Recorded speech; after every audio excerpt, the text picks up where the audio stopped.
Hi, everyone. This is Mike Wilkerson. I'm the author of Why America Matters.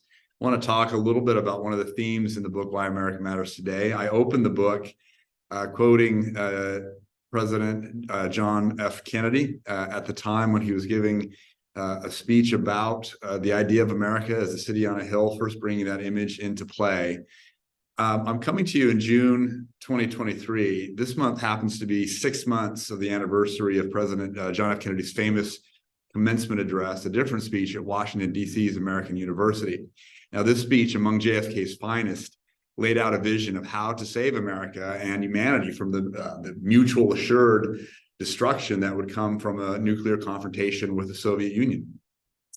He had a vision for how to end the Cold War and the accompanying arms race on honorable terms, and importantly, how to create a new peace with the Soviet Union based not on ignoring our own significant ideological and political differences, but rather based on recognizing our shared humanity, which had been lost in the propaganda and the saber rattling and the undermining actions from both sides of the Cold War, where each were participating in war by other means.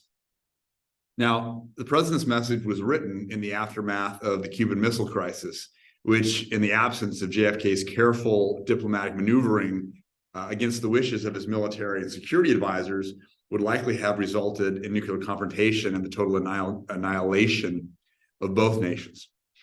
JFK's vision of peace was specific.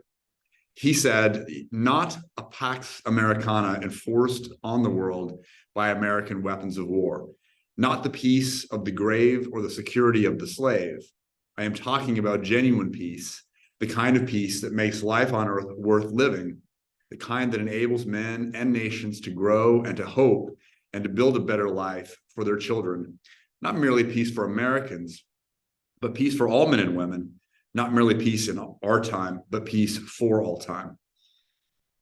Now, this message was, of course, trampled on underfoot less than 6 months later in the blood and mire of JFK's assassination under circumstances that to this day are shadowed in lies and dissimulation. 60 years on, this year, it's worth reflecting on why JFK was marked for death and why we should still care. Now, for most of us, especially those too young to have lived through it, the assassination of one of America's most beloved presidents is a fact of history, but not something that really touches us personally. It's not something that most Americans living today spend much time reflecting on. You know, for many of us, it's like the Holocaust or the Rwandan genocide. We're aware of it. We understand it happened intellectually, but it doesn't touch us. And it only touches us when we choose to stare at it, when we choose to visit a site, when we choose to hear individual stories, when we see the images. Does the humanity and the horror of it come home to us?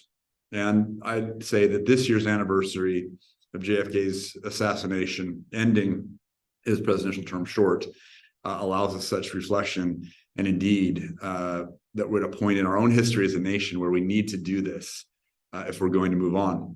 So I just read a very good book on the subject by author James Douglas called JFK and the Unspeakable, and Douglas lays out pretty clearly that by 1963, JFK had made himself irredeemably odious to the dark powers of the intelligence community and the military-industrial complex that President Eisenhower had warned the nation about just 2 years before. Now, there are all kinds of examples that Douglas gives in his book. It's overwhelming, in fact, the amount of information and facts that point in the same direction. But just a few examples, if I'll run through it. Shortly before his inauguration in 61, following, JFK ended support of the CIA's puppet government in Laos, irritating both Langley and the Pentagon. He ultimately reached an agreement with the Soviet Premier Khrushchev to support a neutral, independent Laos, undermining the CIA's efforts. Later that year, following the Bay of Pigs, JFK realized that he had been set up into a trap led by the CIA in order to back him into a corner where he would have had to have his hand forced to order the invasion of Cuba. He decided not to fall into the trap, did not do that. it was very bad for him politically, but he chose to do what he believed was the right thing in the circumstance. And he later sort of semi-privately proposed that, or declared that he wanted to splinter the CIA into 1,000 pieces and scatter it to the wind. Ultimately, he proposed a budget that cut the spy agency's expenditures by 20%, but he also ordered the termination of CIA U.S.-based paramilitary teams that were sabotaging Soviet ships in Cuba and doing other things to undermine Cuban shipping, commerce, and infrastructure. And during, most famously, the Cuban Missile Crisis, JFK steadfastly refused insistent demands by the Joint Chiefs of Staff and others in the military and intelligence communities to preemptively attack the Russian missile sites in Cuba. Instead, he opened secret back-channel dialogues with the Soviet Premier Khrushchev. He made both public and private statements that led Khrushchev to back down, which saved the world from nuclear war and the annihilation of the human race. Never had we come closer to total destruction than we did in those dark days of the Cuban Missile Crisis. Now, once again, JFK enraged the intelligence and military communities, the leaders who wanted to see strong action against the communist island and wanted to see an invasion. And ultimately, then he further took a step as a quid pro quo to remove U.S. nuclear-armed Jupiter missiles that were based in Turkey near the Soviet border in a good faith response to Khrushchev's removing of the Russian missiles from Cuba.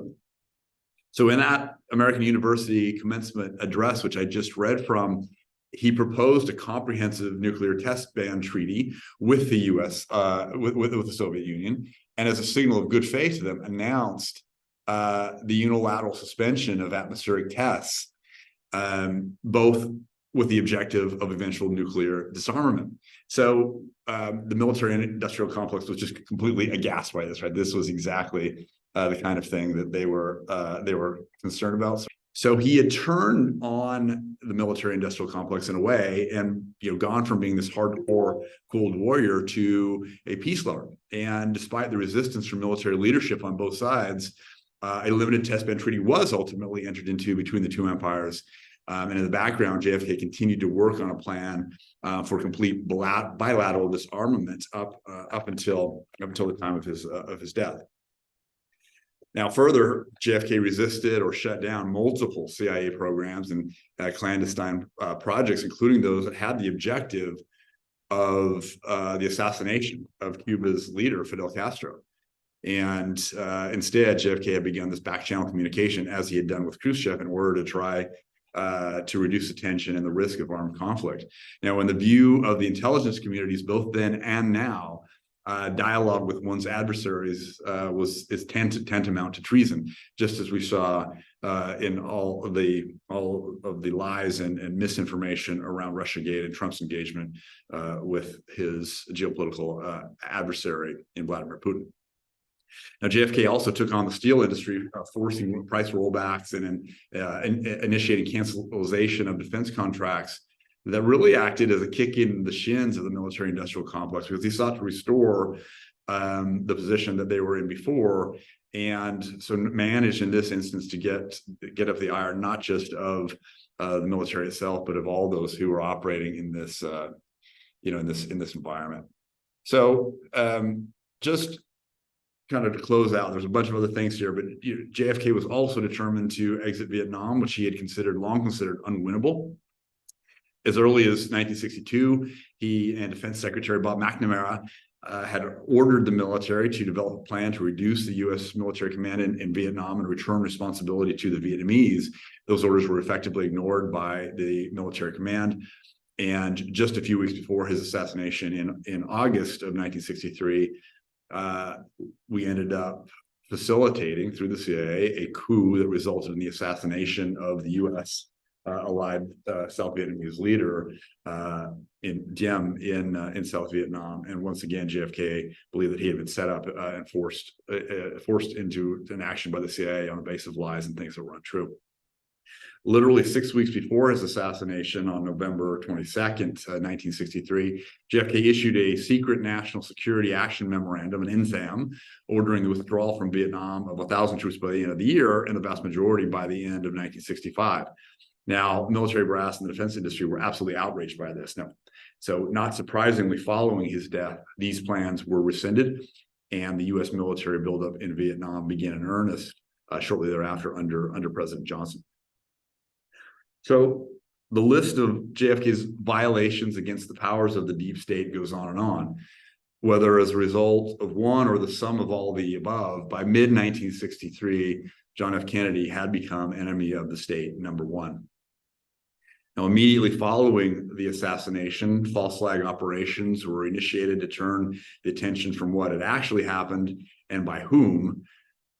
This happened in a myriad of ways. And by the way, Douglas's book, JFK and the Unspeakable, details it in intricate detail with a lot of research based on documents that have since been unclassified over the last 20, 30 years. But in summary, I mean, witnesses were disappeared or bought off, evidence was destroyed, altered, information was buried away in files that would see the light of day only decades later. And we can trace now over the last 60 years this arc of incredible subterfuge and lies and evasion by our own government. And it's time. It is time for all of this to come out. We're still living under the shadow and the weight of this terrible, as Douglas calls it, unspeakable that happened in our nation 60 years ago to our publicly elected leader, our president. And we're paying the price for it today. We're paying the price of the unresolved lies. We're paying the price of the continued perpetuation of the permanent bureaucracy and the deep state. But I argue, and I believe strongly, that the time has come for the truth to out and for there to be accountability and some reconciling with our past. I mean, we can trace some of the consequences of JFK's assassination in the downward spiral of the nation over the following years. The bodies of assassinated leaders and more political or moral kept piling up.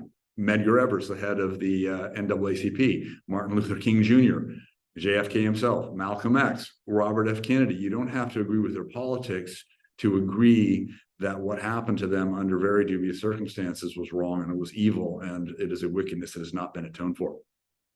Of course, Vietnam, instead of ending early enough, escalated. The war went on for 10 more years. The cost of 58,000 American military personnel, some estimated 400,000 Vietnamese civilians, about $1 trillion in current dollar terms, and cost of supporting the war, inflation in the U.S. This all despite the foreknowledge by each U.S. presidential administration, from Eisenhower all the way to Nixon, of the impossibility of U.S. victory.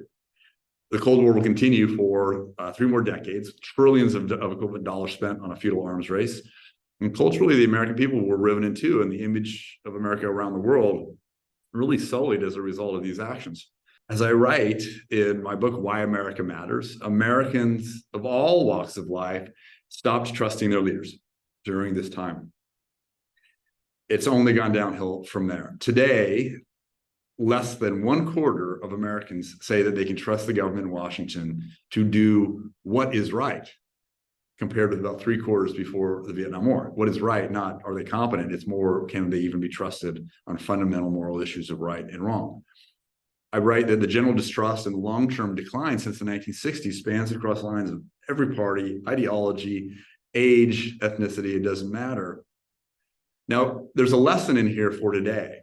You know, I think it's no coincidence that 3 of the leading contenders for the Oval Office in 2014 were not just against Joe Biden, but against these same powers, the abusive powers of the deep state, of the permanent bureaucracy. The 3 leading contenders, former U.S. President Donald J. Trump, Florida Governor Ron DeSantis, along with the attorney and Kennedy torchbearer Robert F. Kennedy Jr., while not agreeing that they agree in any sense, are all running on a basic proposition that they will aggressively challenge the entrenched bureaucracy. This is the moment that we are living in. Now, while unlike JFK, Trump lived to tell the tale, he's been through his own version of the deep state targeting, malfeasance, corruption through the multiple frauds of Russiagate, sham impeachments and arrest, and now indictments over documents, the complicity of all involved in covering up and slow walking the Hunter Biden laptop investigation. He's learned lessons he won't forget in how to fight this battle. But it's also true that each of DeSantis and Kennedy have begun to experience what it means to take on the administrative state, both as a state governor and regulatory lawyer, respectively, And they've made clear that dismantling the corrupt and blood-sotted Leviathan would be a top priority of their administration. Now, while neither Kennedy nor DeSantis appear, at least as of today, likely to win their party's nomination in the primaries, the fact that they are polling as strongly as they are speaks to Americans' growing frustration with the weaponization of their government. While the deep state may be alive and well, surely it is on its last legs. It's not even likely that it will need to be forcibly dismantled from the outside before it implodes on itself from the decrepitude inside, the crumbling under the weight of its own history and lies, the corruption, the deception, yes, the assassinations, crimes against its real or presumed foreign enemies, its own citizens, and humanity at large. The burden of these sins have grown too heavy to bear, both on the institutions and the people that committed them, and on those who continue today to hide them. First I want to say, to the tens of thousands of patriotic men and women who serve faithfully and honorably in these institutions, may the legacy of John F. Kennedy encourage you to stand up for truth and resist the corruption and the politicization that has captured many in senior leadership over the decades. Now, on the other hand, to those compromised leaders who continue to pursue wickedness and undermine the will of the people, sitting in government, sitting in these administrations, know that the hour of justice and recompense is coming, as surely as the rising of the sun. I'm Mike Wilkerson. I'm the author of Why America Matters. I hope you've enjoyed this. If so, don't forget to like it here on YouTube, share it, subscribe to my YouTube channel, and sign up with your email at stormwell.com so you get weekly updates. I'm writing every week on topics that are relevant for you and for our country and for the current situation around the world. Hope you enjoyed it. Check out my book, whyamericamatters.com. If you haven't already, there's a lot in there, and wish you all the best.